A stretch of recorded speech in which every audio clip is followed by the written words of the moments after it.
And we have Florence, who represents the whole of the Mekong region. Good afternoon, and how are all of you? All right, so I want to start up a census for the Asian travel leaders. And everybody's talking about how big Asia is now, how important it is, and how it's going to drive global growth at this time, right? So it must be a very exciting time to be in Asia right now, would you agree? Very exciting.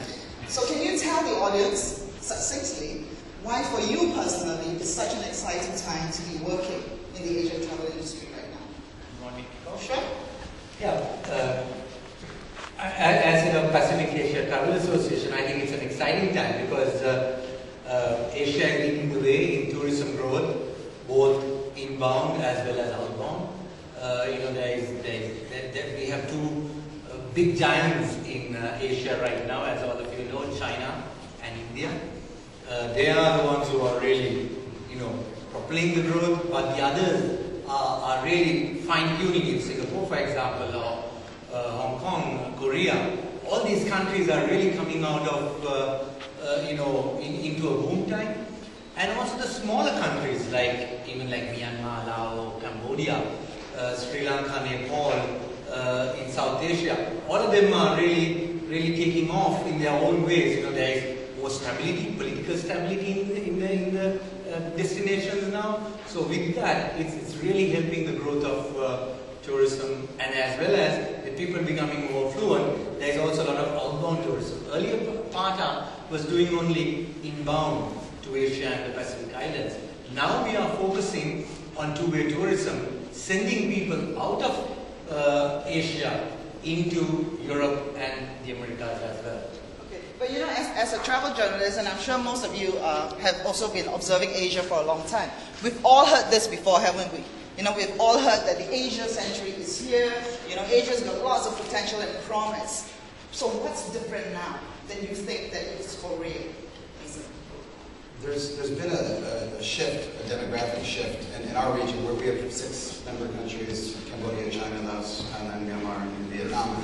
And we're seeing a lot of intra-regional travel from within our own region as well as from ASEAN, from Singapore, Malaysia, and beyond, and of course China, Japan, Korea. But the suppliers in the market are really focusing more and more on less on the long-haul market and more on the closer by inter-regional market. So, and you see it. We were with the Gens actually recently in northeast Cambodia, and there were groups of Lao tourists coming down on river cruises. So again, like you said, there's a whole new demographic shift going on, which is really exciting. Okay, so demographic shift, new travelers emerging. What makes it so much more exciting and different now? Oh, you mean why we all have eye bags and we look quite bad these days? Because we're all working so hard. Well, I think part of what we're seeing is wealth creation. Hiran talks about economic activity across Asia. We see it in many ways, but what it really means is that new wealth is being created, and that wealth is now providing the means to meet aspirations. I think Asians have always aspired to travel. It's no different from people in other parts of the world. They've always aspired to see the rest of the world, to learn new things, to discover more about themselves, and to experience the world. But what is really happening is they have now found the means, increasingly, to be able to do that. So I totally agree with Hiran that we're going to see a continued, I wouldn't even call it an explosion. An explosion is kind of a one-off thing, but that continued growth in not just interest in travel, but the ability to get out there and really see the world. So new travelers, demographic shifts, and wealth creation, new wealth. Brian, how long have you lived in Asia? 25 years. 25 years, my gosh, longer than you. What do you think is so different? Well, I can really endorse what you just said. 25 years ago, we operated in the luxury end of the hotel business. And 25 years ago, the luxury end of the hotel business was 65% long or 35% short haul. Today, that's completely reversed. We're now probably 70% short haul, regional, intra-Asia. I think what's really interesting is that if you take a look at the demographics of, say, the hotels in China and Hong Kong particularly, we're now 20-25% mainland Chinese who are paying top-end rates quality and standards because they're experienced all over the world at the top, and now they want it where they are. And I think that's been a big shift that I've seen in the last 25 years. So that's a quarter. Yeah. Okay, let's get a feel for the audience in the room and find out how many of you, I see a lot of friends from Asia, so the ones that I don't know, how many of you are suppliers who want to try and attract the Asian traveler? Okay. The rest of you are here because? We will try and answer all of you. But please, also, sorry. Do you want to say something? Okay, yeah, we will. Please put up your hands if you want to ask questions, yeah? Okay, so the second question is, travel leaders are also supposed to be paranoid, right? Because, it's easy for you to be successful and all that. Yeah, so what are you paranoid about right now? Is there anything to be paranoid about in your business? I think, if I may just interject there, I think the only worry we would have is that when growth goes as fast as it does, is there potentially a bubble going to burst at some point? We have massive growth in tourism, of course, but also massive growth in the region. Real estate prices keep going up. To many of us, that's great because we own our real estate, but also you have to be cognizant that there's not always a trajectory up that's going to go. There'll be some rocky roads, I think. Okay, so not a bubble bursting, but a moderation of the bubble. I hope so. Actually, I hope that should be. Yeah. Okay. Are you paranoid about anything? I'm not paranoid to begin with, but no, I think the opportunities are so plentiful that it really becomes an issue of what do you focus on? How do you focus on what makes the most sense for you, not just for today, but long term, which then brings into question sustainability. Because I totally agree. It doesn't matter if it's happened for 1 year. The question is, can you sustain it for the next 10 years? So, what to focus on? How do you sustain it? Okay. Hiran? Same. I mean, my concern is sustainability on the environment front. Also, I'm a little concerned because there can be a booming hotel construction as well as booming aircraft. If you look at where the airplanes are being ordered, it's mainly China and India, right? And there can be exponential growth in travel, which is good. That's what we are here for. But we also have to be concerned about the environment. So, I'm generally not a person who worries. I come from Sri Lanka, so but yes, if there is not much concern about the environment, then I'd be worried. Okay. Mason? Anything? I would add in terms of sustainability, the sort of cultural sensitivity as well, what we're worried about, and we're seeing more and more of. And again, this goes more to the long haul market than to the fellow Asians who tend to have more cultural similarity. I was in Laos 2 weeks ago in Mekong. It's the dry season now, so the river levels are quite low, and a beach, of course, appears. You have this wonderful sort of Mekong River beachfront, and there were like 200, Western tourists, half of which were women, 90% of whom were wearing bikinis on this sort of self-styled beach in Laos, and you've got novice monks walking around. It's a very traditional, very conservative place. It's a UNESCO World Heritage Site, the town itself, and these sort of places can turn into, overnight, turn into, Ibiza or, the full moon party on Koh Phangan. So we're really, if there's something to be paranoid, it would be about the protection, not only environmental, but cultural as well. Okay, thank you. Do you have any questions? If you can identify yourself.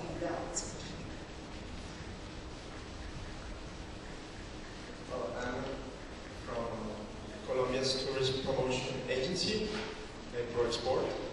And we're now concerning about the possibility to attract Asian tourism.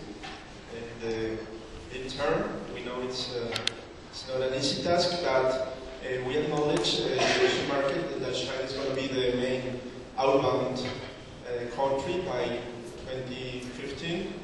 And the first thing I would like to ask your knowledge is how Asia perceives Latin America as a destination. Do they have any prejudice? Where are we in the tourism in pool of destinations, long-haul destinations. I already know that for Asians it's very important to visit cultural destinations. They feel comfortable with similar culture, but when we could expect significant movements of outbound tourism of Asians in, for instance, Latin America? Thank you. Can I? Sure. I think you could have expected them yesterday because some of the destinations are already promoting.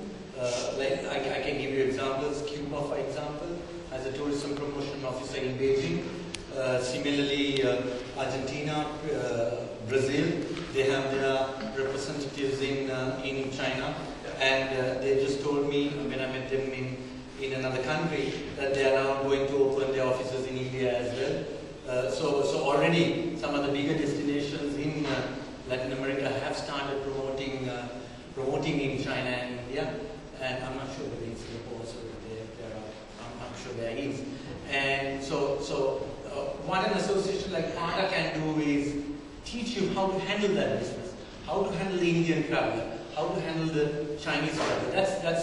That's something that we can educate, but most of them are having their already offices in these destinations. Let's stay on this outbound trends track actually, because it's an interesting discussion. And let's talk about India now, right? It's other than China is the second biggest market, and there's a huge emerging middle class. There's a very digitally savvy class of travelers as well. So if you were a supplier, how would you engage with this digitally savvy traveler? Would you go the traditional channel, or would you go into sort of more the digital social channels? I would still say India is still traditionally, the traditional way of doing things, but now there are one or two online companies that are established in India who are aggressively marketing. So the younger Indian would probably go, if you're looking at the younger Indian, but they are not necessarily the ones who will have the money to go into travel in the US or in Latin America or whatever. So they would be more with the two operators who are doing outbound business in India. There are a lot of established tour operators in India who are doing this long haul travel, and your first step would be to go and establish contact with them, and then go into the digital world for the younger traveler. Okay. Now let's move to the Mekong, and Vietnam is tipped to be the second tiger after China. What are the travel trends you're seeing out of Vietnam? Outbound trends? Increasing gradually and steadily, for sure. I mean, we've got an 80 million plus population, very young, and figured out very quickly that travel is a God-given right. The unique is the word in Vietnamese, and it caught on. I used to do a travel guidebook there years ago, and even before people could travel, they were crazy about the concept of it. And the domestic travel market is also quite massive now. So are they going long haul or staying sort of closer? Both. There's a lot of overland travel going on within our region, and for sure, people have a lot of relatives as well overseas. There's Vietnamese communities, so they're traveling like mad and spending well as well. Okay, so let's move to Taipei, and Singapore is the hub of ASEAN. Right? You're getting a lot of ASEAN travelers now. What are the trends you're seeing out of ASEAN? Out of the ASEAN markets? What are the ASEAN travelers looking for? Well, ASEAN is big, right? ASEAN today is almost 600-700 million people. So as a region, it's as big as almost India and China as individual countries. But within ASEAN, there's a whole range of countries. Singapore is a very small one. If you just look at the trends in Singapore, you can see that we've got a tremendous propensity to travel. We have a population of less than 5 million people, and yet outbound exceeds 10 million. So you can imagine somebody is traveling many times a year and repeatedly. So I think if the trends signify what is to come in the future for many major cities across ASEAN, I think that trend of outbound travel will continue. Now, but there's tremendous competition. You asked the question whether Latin America is even on the radar screen of many people. I think it is, but hey, a whole lot of other people are on the radar screen. You see it in our media every day. You see it through all forms of communication. Asia is promoting Asia to itself. Europe is promoting to Asia. Asia, so is the, I think the US doesn't need that much promotion, but everybody's in there. I think the key is why would they choose Latin America over any other region? Thank you. Now I'm just going to go to Robert Koo, who's the CEO of the National Association of Travel Agents Singapore, because NATAS just ran a travel fair, and I think you had record sales, and the #1 destination was Europe. Was it right? For the first time, long haul, and it was because of was it England? Was it? The whole of Europe in general was the #1 choice this year for Singaporeans. I think it's exchange rate, attractive exchange rate, that helped push Europe to #1 position. Thank you. Now, so we move on. Move to Brian. You say like quarter of your business now comes from the top end Chinese customers, luxury. How are you marketing to this luxury Chinese market? I think what's extremely interesting about the Chinese market is that there is a travel agency business out there, but actually what you're seeing is a very much online purchasing. Yeah. You need to have a look at a company like Ctrip and begin to understand the influence that Ctrip is having as an online booking engine based out of Shanghai. And I can tell you that the top 5 hotels in Hong Kong is now the #1 source of business is Ctrip. And that's a very, that didn't exist 10 years ago. Yeah. So it's particularly, and it's not cheap. You would think that people booking on the online travel agencies are going for cheap rooms. They're not. They're booking suites, they're booking high rates, but it's coming online. It's a very digitally savvy community. So the old, perception that the Chinese travelers were always just looking for price and all that. That's there are some people looking for price, and clearly that there is a market for it. If you look at the budget hotel market in China, it's booming. But there's also it's become a market with several different layers, and there's a luxury travel market. Okay. Do we have any questions? Okay, let's I'll stick with Brian for now. You're talking about Swire hotels and how you got. Is there a question? All right. You have to be more conspicuous. I can see you back.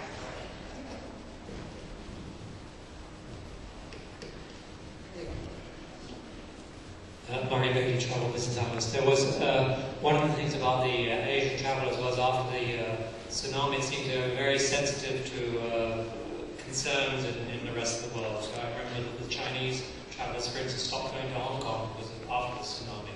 So it seemed that the Chinese travellers were more sensitive to problems in the world than the Japanese were. Do you see any other problem along those lines, now particularly with the problems in North Africa, whether the Asians are going to link in, for instance, the whole of the Mediterranean with North Africa, or whether there's any other concerns for Asian travellers?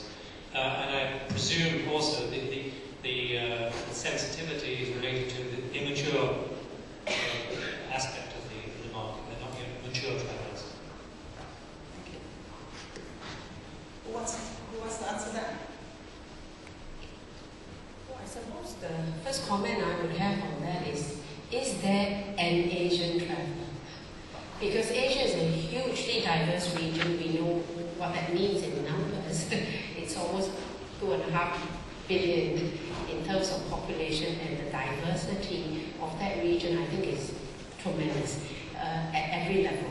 Economic development, cultural differences, all kinds, right? So, question, is there an Asian traveller? I think just as there are 2.5 billion people out there, I don't think there is a single profile. There will always be travellers from different regions who are more acutely aware of what's going on and therefore respond to these happenings around the world in their travel decisions. Likewise, I think the same can be said of Asia, because Asia is as connected as any other part of the world to what's happening. So that's, Okay, I guess it's probably knowing your customer, isn't it? Like, who your and customer it's like every other traveler. People have very short memories, and I can give you an example. Take Thailand, for example. Last year in May, we thought, my God, Thailand is going to have a disastrous year. And 6 weeks later, the hotels are full again. They're booming. So like that, I'm sure the same will happen in Egypt Tunisia as well. Give them 6 weeks, they'll come back. So I want to refer to this report by Amadeus Travel Gold Rush report, and it says that by 2020, Asia will account for a third of global travel spend, up to 32% from the current 21%. Do you think that that's too conservative, or is it too low? Given what you know. I wouldn't think it's too conservative by any means. You think it's right? I think it could be more, in fact. Okay. I mean, you referred to the numbers as well. It's an enormous market. So is a tad conservative? I think so, yeah. I would think so. I mean, we look at our own numbers, right? For Singapore, Asia, including Australia, is already 80% of our arrivals. Today, it's been at that level for the last 5 years. It didn't just happen yesterday. Right. You know, so I think, but I know, I mean, Singapore is a small country. We're not representative of the entire region. I think it spells, really, it signals the potential itself. Okay, so I know you're a numbers person, right? Because you came from the Economic Development Board. So I'm going to put you on the spot here and then come up with a figure. You think by 2020, what percentage will Asia account for of the global travel spend? Okay. Are you in the tourist mode now? Come up with a figure. I'll say 50%. 50%. I would say 40%. 40%. Is anybody recording this? Because we're going to come in 2020. When did you think you're right? Do we get an incentive at the end of the day? Nino will give you a gift or something. I think 40 to 50%. 40 to 50? Well, I spent a lot of time in Macau, so I'm gambling now. 50. That's taking a safe bet. Okay. Now let's talk about the hotels that you had, like Upper House and Opposite House, exquisite hotels. Exquisite. When you built them, did you have it in mind a certain kind of customer that you were going to get? And did you have any surprises in the customers you actually got? I think the biggest surprise for us was the amount of, particularly in China, mainland travel. It's a product that we launched into that's luxury, but quite contemporary luxury, small scale. It's slightly unusual in China. Normally the hotels that we build have always been 500 rooms with 10 restaurants and conventions and everything else. We came up with a slightly new model. What is amazing is how fast, again, the inter-China traveler has adopted this type of product, because they've seen it in America, they've seen it in Europe, and suddenly they say, hey, I want some of that. I want some of that in China. Not again, those people stay in all sorts of hotels. But I think that's been particularly interesting. And again, it goes back to 60–70% of our business is now regional, it's inter-Asia. Okay. So you actually built a product for what you thought was the luxury contemporary traveler, and then you found that actually the Chinese traveler also kind of fitted into that. Okay. Now, Hiran, your hotels, Jacqueline hotels, are very much, if I remember them, very targeted at the European market, right? But given the change in customers now, is there a need, you think, to tailor your product and services to the travelers from Asia? I'm not going to say the Asian traveler, but to the travelers from Asia, whichever market you get. I think the product itself can be adapted. I mean, it's not a problem. The one need is the food. And yeah, because like, let's say if you're handling India, I mean, just as much as China is diverse and Asia is diverse, India itself is diverse. And you get the pure vegetarians to the non-veg and everything. So that's a very important element for them. So we need to be, even we from Sri Lanka sometimes are not really capable of producing that food that the North Indian traveler wants and the South Indian traveler wants. So that's Chinese travelers. Chinese travelers, for them also that food is very important, and that's something that is a real challenge that we are facing. The product, yes, it can be adapted to suit it, is not that difficult. Okay. And Mason, I think most of Mekong was built on the back of long-haul European travelers. And so a lot of the wonderful products that have come up there are very much catered to them. Are the products having to change to cater to this new travelers from Korea, China coming in? I think a little bit, but it's closer to home anyway, and there are so many cultural similarities. People like the Japanese, the Korean, the Singaporean travelers, Malaysian travelers, Taiwanese coming into the Mekong region are a little bit more accustomed to eating rice as a staple, and perhaps a bit of spice in their food as well. So I think changing a bit, but not as much as But a European traveler, when they go to Angkor, they would spend maybe really going to the temples and all that, whereas the average Chinese traveler would go take a few photos and then do a day trip and then shop and then that's it, right? Yes. So there is a change in the customer patterns. Yeah, I think very much so. The definitely shorter trips, and then the experience is a bit different as well. But again, it depends on the country. I think certain Chinese travelers tend to maybe stick more to Chinese food, for example. Although I heard last year I was at the World Tourism Forum in Switzerland in Lucerne, and they said that the #1 visitor arrival into Lucerne was Chinese now. More than any other nationality in the world, and that all of the shop owners and the restaurateurs, they were thinking, oh no, what do we do? We have to learn how to cook Chinese food, or get a Chinese person in here, and they were finding that maybe that was the first generation of Asian tourists coming in, but very much that now people are coming in, and the Chinese are ordering fondue and really trying to sample the local stuff, so I think that the tastes are changing as well. Okay, great. Now, since you're a gambling man, so I'm going to ask you to take another bet. What market segment would you invest in if the travel suppliers who are looking to attract a market segment in Asia? Would it be the baby boomers? The Amadeus Travel Gold Rush report, they identified the richer, older, and going somewhere segment as a promising market segment. Or would you go for the Gen Ys? What market segment would you go?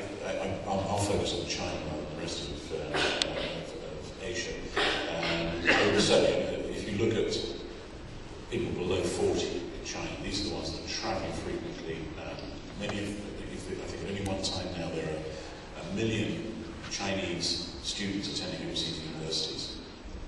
They're all coming back, but they're used to traveling, and then they're getting quite well paid. They want to travel. They're ambitious, but not to ignore the entrepreneurs, the businessmen, and even the government. I mean, there's a lot of government business traveling out of China. So there's a number of different segments that they can go after. I think it would be dismissive to ignore one particular over the other.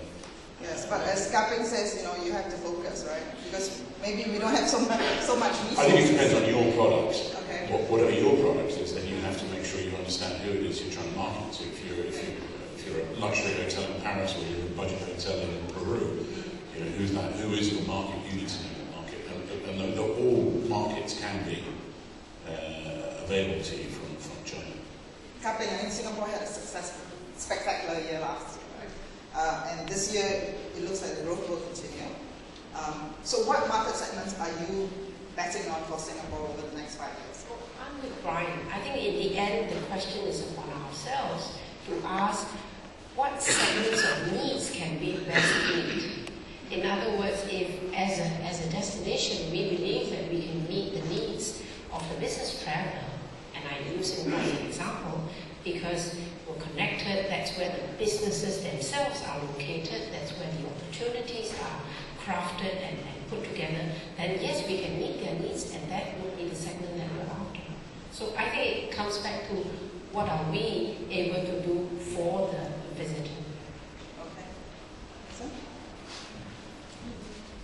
I'm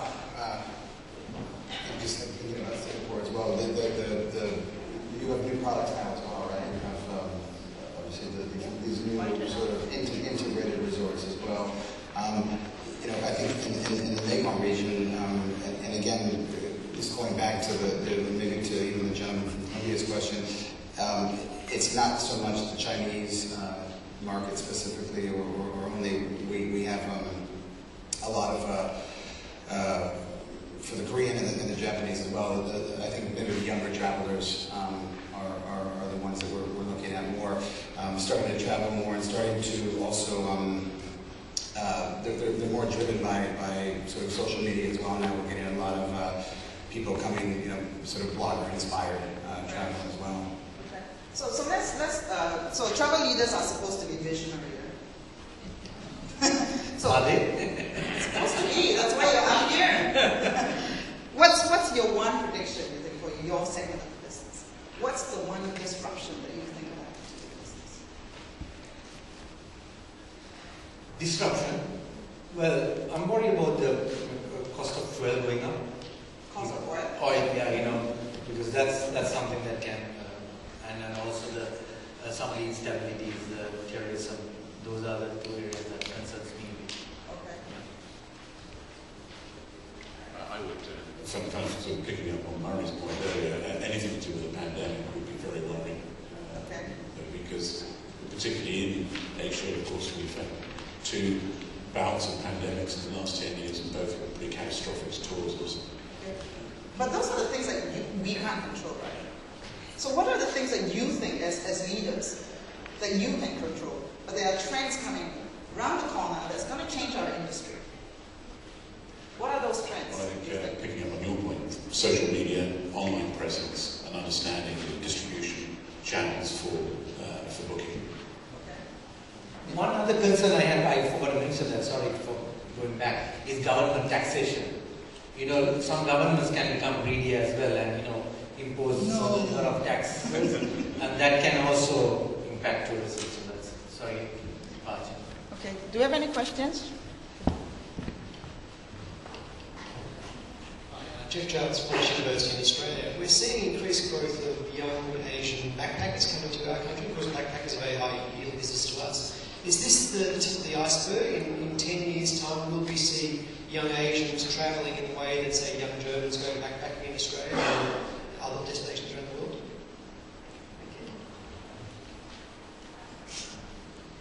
I would certainly think so. I mean, I can see that happening already. I mean, Japanese students travel a lot now. I'm sure the Chinese, the Indians will start traveling as well. Take a year off college and, go off backpacking in Australia, go to northern territories. Whatever it is, yes, that can certainly happen. I don't give it 10 years. I think it will take off in another couple of years. That's already happening. Yeah, it's already happening. The average age of our employees in China is 27. And what never ceases to amaze me is that these 27-year-olds are clubbing together and they're going off to stay in a yurt in Mongolia on the weekend. They're very adventurous. It's that sort of travel. That's what they want to do. I have to put one more perspective to it, which is that I think here we're talking about youth travel, right? A lot of youths do see this as part of education, learning, and enrichment. So I don't think it's just a question of let's go somewhere. I think they do want to learn something.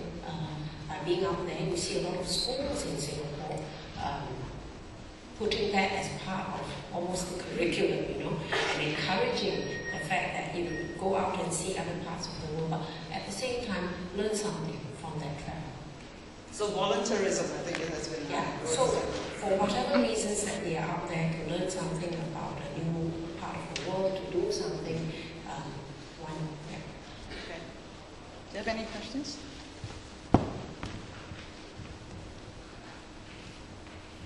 Harmon from SMB based in Vietnam.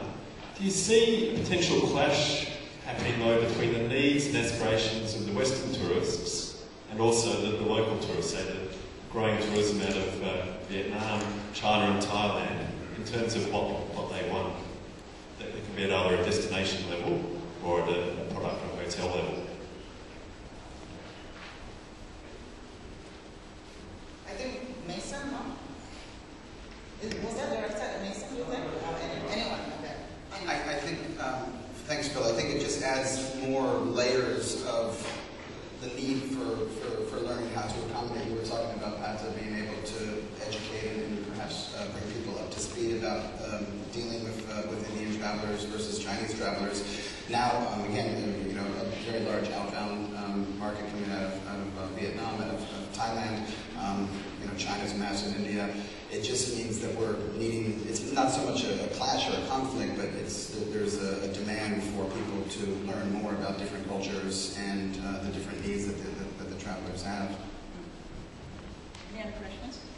Just to follow on from that, then, would you have a comment on, I interviewed Simon Israel, who was the outgoing chairman of Singapore Tourism Board, and he said that great destinations are actually built for locals, for the locals and not for tourists. So that your city is not a tourist attraction, but is actually a great place to live for the locals. What do you think? Well, I certainly agree. That's how it should be. and the visitor to that city or country experiences that, and that I would say will be more authentic tourism rather than going to some place where it's created for tourists. Yes. So then you're not experiencing anything authentic about that city or destination. You're just going because it's a lovely hotel or just something good. But if it's genuinely created for the local people, and then you as a visitor you go and experience that, then there's much more richness that you get out of it. Right. But isn't that the story of Asian tourism was a lot of products are just created as tourist enclaves? Sadly, yes. Right, tourist enclaves in a sea of poverty or something like that, right? So are we addressing that balance now, you think, as Asia becomes more, more emerging middle class than that? I'm not sure. Well, it's something that we need to take it on. I mean, that's certainly a very good point. I mean, I don't think anybody has really looked at addressing that. Okay. So let's. We're going to wrap up in a few minutes unless you have some questions. So we're going to play the travel leaders game and ask you to make a bet on all these questions. Okay. How do you see the future shaping out? Okay. Full service or self-service? Self-service. Yeah, I think it depends on what you're talking about. I think it goes back to say buying online is self-service. Yeah. So yeah, that's. So you see the trend. Yeah. Self-service. Self-service. It's difficult. I would say both, because still people will want to be pampered as well. So there is that. Self-service pampering. Yeah. So you are between. Okay. Google or Facebook? Weibo. Weibo. Okay, Weibo. We need both. You need both? We need both, yeah. I would say Facebook. It's one or the other. Google. Okay. Brands or independence? Because they say social media is the biggest universal democracy of all time, right? So brands or independence? Room for both. Both? Room for both. There is room for both, I think, in the market. Both independents and brands. Okay. Independence? I'm more in favor of independence. Independence. I'm in favor of independence. Okay, great. TripAdvisor or something else? Anything but TripAdvisor. Sorry if someone's in the room. Elvin is in the room. Elvin is going to be on my panel later. I would say something else. Something else? We're going to tell Elvin this later at 5 o'clock. It will always be something else after the something else. So to me, this is the nature of the game, Okay, but it's taking a long time for the something else to come up to the TripAdvisor. Blogs. What? Blogs. Blogs.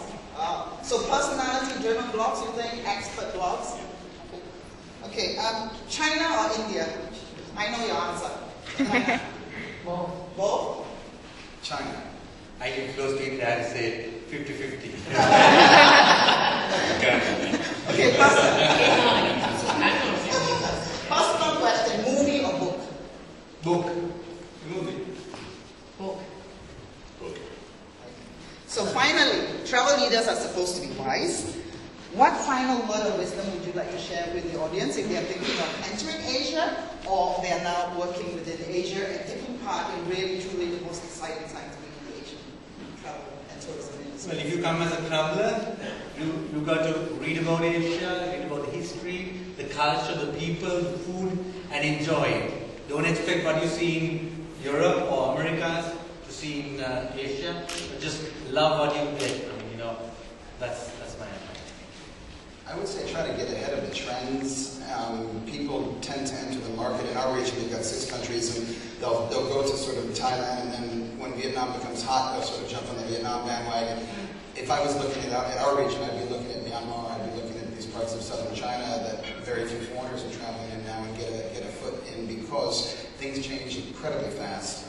Once the box is open, it changes very rapidly. So I would sort of be looking ahead, see where the backpackers are going. And The backpackers. Okay. I like it. On the back of that, I say keep moving. Meaning keep changing, keep innovating, because the pace of change will be quite incredible. I just endorse what it, but when you go to Asia, particularly, try and go off the beaten track a little bit, see the real Asia, get under the skin of it, because it is fantastic. Okay, and Brian Williams will be your personal guide. Well, on that note, please join me in thanking the panelists. Thank you very much.